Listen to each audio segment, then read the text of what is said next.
नंतर जवळजवळ अर्ध्या तासांनी 1 तासांनी त्याची ठणक सुरू झाली.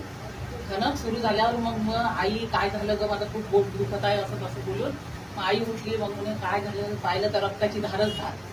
मग ओरडली जोड्याने माझं बोटच नाही म्हणून. तर मग पाहिलं, दार उघडलं तर ते बोटच दिसलं नाही. म्हणजे ते रॅकच्या खाली जाऊन पडलं होतं. खूप शोधलं बोट. मग ते नंतर सकाळी सापडलं तर ते वाटीत ठेवलं. मग सकाळी दवाखान्यात गेलो ते बोट घेऊन. डॉक्टरांनी त्याला टाके वगैरे मारून शिवसाव केलं. पण त्यावेळेस 10 वर्षाची होती मी. आज मी 60 वर्षाची. तर जसं हे बोट आपलं मुव्हमेंट करतं तसं हे बोट माझं असं खाली व्हायचं पण वर नाही व्हायचं.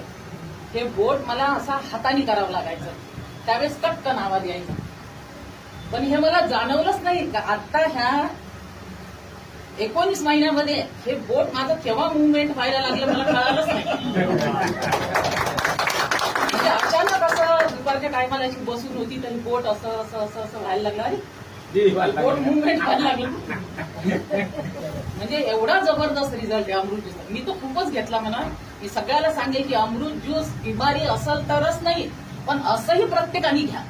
अमृत ज्यूस सोबत काय घेतलं? काहीच अमृत गुडघ्याला सुद्धा काहीच नाही. फक्त आरतूची 1 डब्बी मी 15 महिन्यापूर्वी फोडली होती. ती पण अजून तशीच आहे. त्याच्यात 10-12